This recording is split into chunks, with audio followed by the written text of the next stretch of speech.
Hey guys, so I wanted to kind of start a new series on cruises and preparing for our cruise and all this other stuff. I'm really excited about our upcoming cruise, but I wanted to kind of briefly talk about tips for booking your onboard activities, and then also booking like any sort of like dining things as well.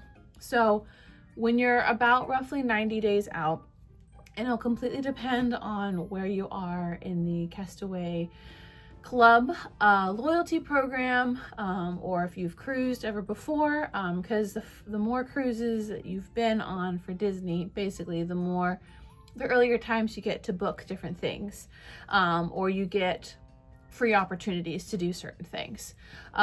If you've only ever been on a handful of cruises, like my husband and I, or you've never been on a Disney cruise at all, there's a couple of things that you need to know.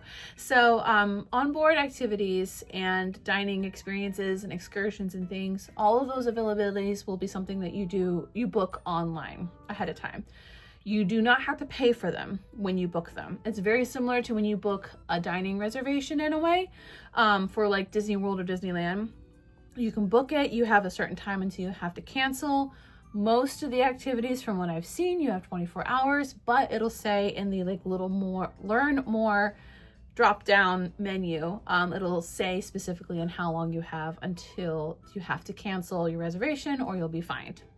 So you can easily book anything and everything you think you may want to do, and then as time gets closer, you can cancel those things as it gets closer. And I say that because a lot of times you're going to be booking 90 days or so in advance, like we did.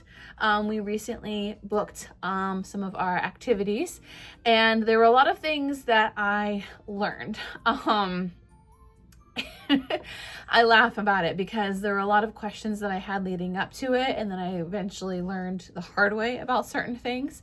So when you're looking at different activities that you're thinking about booking, in the app, it'll give you a countdown on how long you have until to book those activities.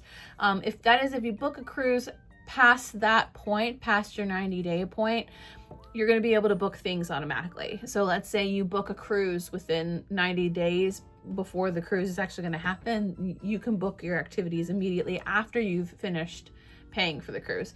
Typically, if you book a cruise that soon anyway, you're going to have to pay all up front, but that's beside the point. So when you're getting ready to book, I wasn't sure on what time you were to book your activities and things. So Disney World and Disneyland, it is basically 5 a.m. whatever time zone you're in. So if you're in Florida's time zone, it'll be 5 a.m. The 90 days before. Well, for cruise line, it's at midnight. And so at least that's what they told me online. I could have stayed up late and then booked them, but what I ended up doing instead, because I had to work that day, unfortunately, is I basically rolled out of bed at night at 5 a.m.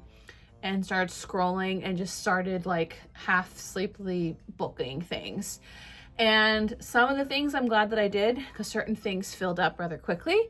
And then some of the things I wish I just grabbed it without thinking, just happenstance grabbed it and then canceled it later. So one of the things that we were not able to get, there were a couple of things we weren't able to get, but something that my husband and I, Jared and I, discussed later on, and we're like, next time this is going to be a priority. There is a restaurant called Palo. There's actually two very fancy restaurants that are like fine dining in a way.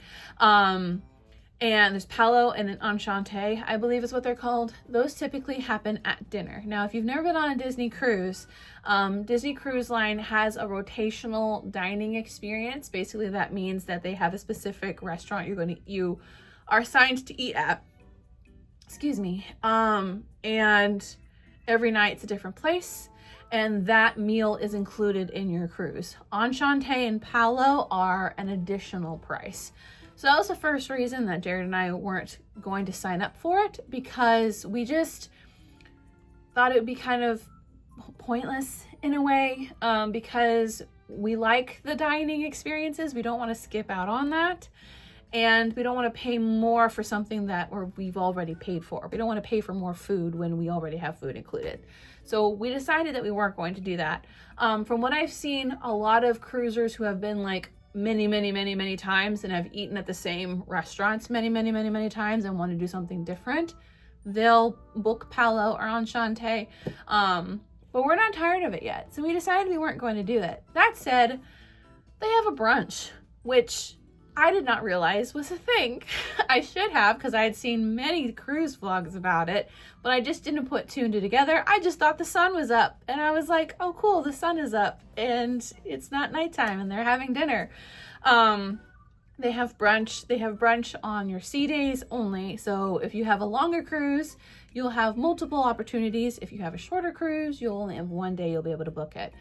That said, because a lot of people similar to us want to go to the rotational dining, they decided that they wanted to go to brunch. So the brunch, long story short, went very fast. It was available first thing in the morning, and then we finally decided a couple hours later to go ahead and book it. It was gone.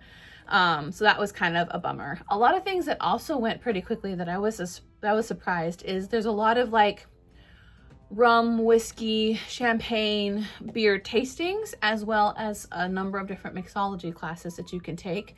Jared loves taking those classes and doing those tastings. And although they had them spread all throughout the cruise, a lot of the ones that he really wanted to do filled up rather quickly. Now, don't get me wrong, we were able to grab quite a few of them, but there were a handful of them that he really wanted to do that he wasn't able to get.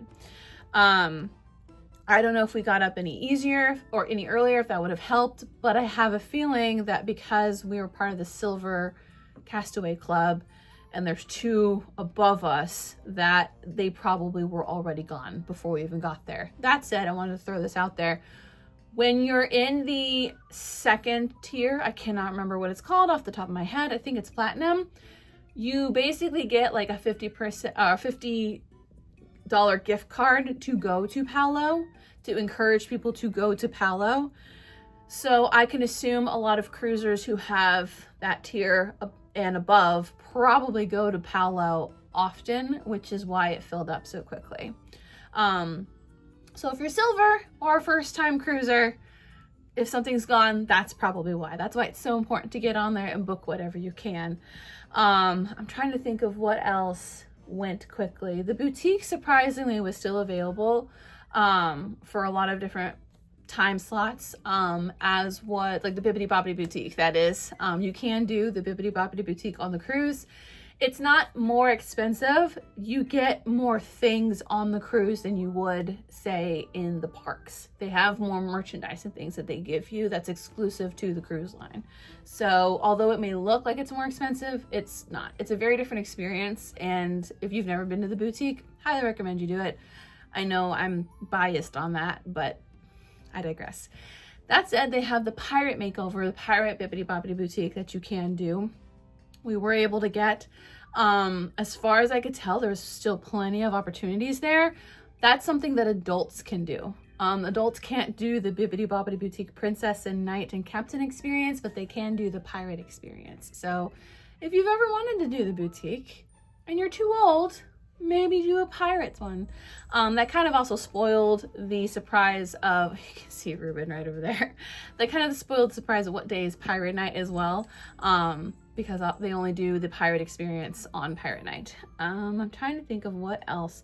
There are plenty of other opportunities to rent certain things, like on Castaway Key, the islands, or Lookout Key.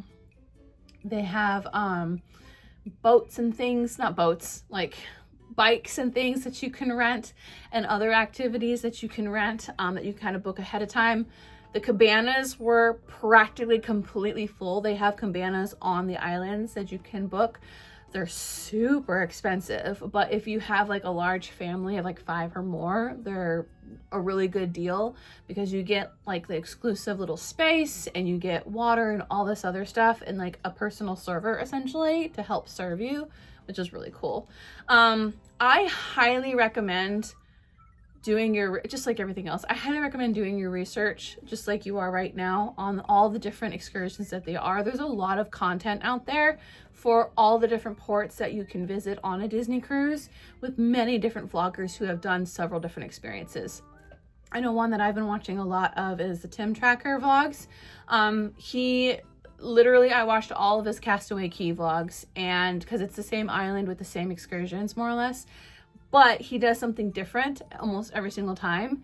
And I was able to see things. Now keep in mind, I've been to Castaway Key 3 times in my life, and there's things that I still have not done yet and did not realize that you can do. And that's coming from an experienced cruiser. So like, I highly recommend you do your research and look into all the different experiences at all the different ports. If you're not sure about doing an excursion because you're worried about getting off the ship, with cruise line, it's typically really easy. Just bring your ID and your little key to the world card that you'll get on the cruise. And that's all you need to get on and off the cruise again. So if you're concerned about that, there's also, if you're interested in doing any shopping or anything, they have places at the guest services where you can kind of exchange money and get the right currency if you're wanting to go out shopping on all the different other ports and things. So look into all of that as well. I'm trying to think of what else. There are a couple of other activities that are on the cruise, that are on the ships, that are exclusive to Disney. It completely depends on your ship that you're doing. There's one called like a Royal Tea that is, and look into, I guess, again, read the fine point. It's a really cool princess experience, like afternoon tea, but it's only for families with children, and it specifically says families with children. And that was completely booked. Something else that is kind of related to the 90-day, but not really. There is a princess meet and greet where you can meet, I think it's called the Royal Gathering, where you meet 3 to 4 different princesses. It's only on sea days, so if you have a shorter cruise, those spots are going to fill up very quickly. If you have a longer cruise, there's going to be more Royal Gathering opportunities. As of right now, those you can only book 30 days in advance, which is not something that I knew until literally the day before, because that's something that I really wanted to get for Stephanie and I, my best friend and I are going to be on the cruise together, and I really want us to meet the princesses. But I can't book that until 30 days out. So that's something else that I have to keep an eye out for and hopefully try to get. We were able to get the Royal Gathering on our very first Disney cruise on our honeymoon, but this was back in the day where you booked all of your excursions and activities of things as soon as you got on the ship. You would get on the ship, you would go to, I think it was guest services, book your things, you would get tickets for all of them, and then you would do all of your different excursions. Whereas now you book them ahead of time. I kind of wish we did it on the ship because it makes it fair to everybody. I mean, if you have an earlier check-in time, you can get on the ship earlier. And so in that sense, they would get to get things first. But anyway, I digress. If you have any other questions about booking things online, I do have to say that any question that I've had about the Disney Cruise Line, asking guest services or the contact us on the DisneyCruiseLine.com website, they've gotten back to me like within a couple of days, no matter what it was. Because I even was like, okay, is it the day after the 90 days or is it like on the 90 day? Because at one point it was like, you can book your activities after this date. And I was like, well, is that the next day or that day? And they emailed me back saying it was that day. Because when you book a cruise, it'll say exactly what day is your 90 days out. Same thing with your 30 days, because at 30 days you can do online check-in and all that other stuff, but I'll do another video about that. This is just for like onboard activities and such. There are other onboard activities that you can book, like the rainforest room, spa activities, getting a massage. You can get a massage on the island, on Castaway Key Island, which was something that I told my bestie because I know she wanted to do a massage. And I said, well, you can do a massage on the ship or you can do a massage on the island. So right now she's got both booked because we're going to see what we feel like doing. I know a lot of the Disney Cruise Line activities you have until 24 hours before.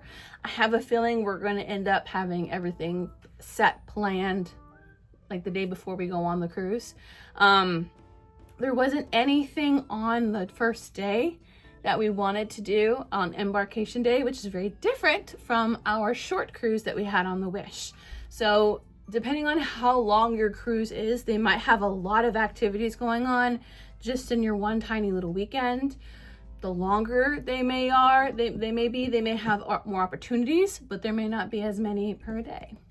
Just something to keep an eye out for, to think about. But yeah, that's all I wanted to share with you today. I hope that was helpful. I'm very excited. I've got like a little list of cruise tips and things that I want to be posting within the next couple of months leading up to our cruise. I'm so excited. We've been talking about it and planning it for a very, very long time. But thank you for watching this video. Hit subscribe for more cruise videos and Disney content, and I'll see you in the next one. Bye-bye.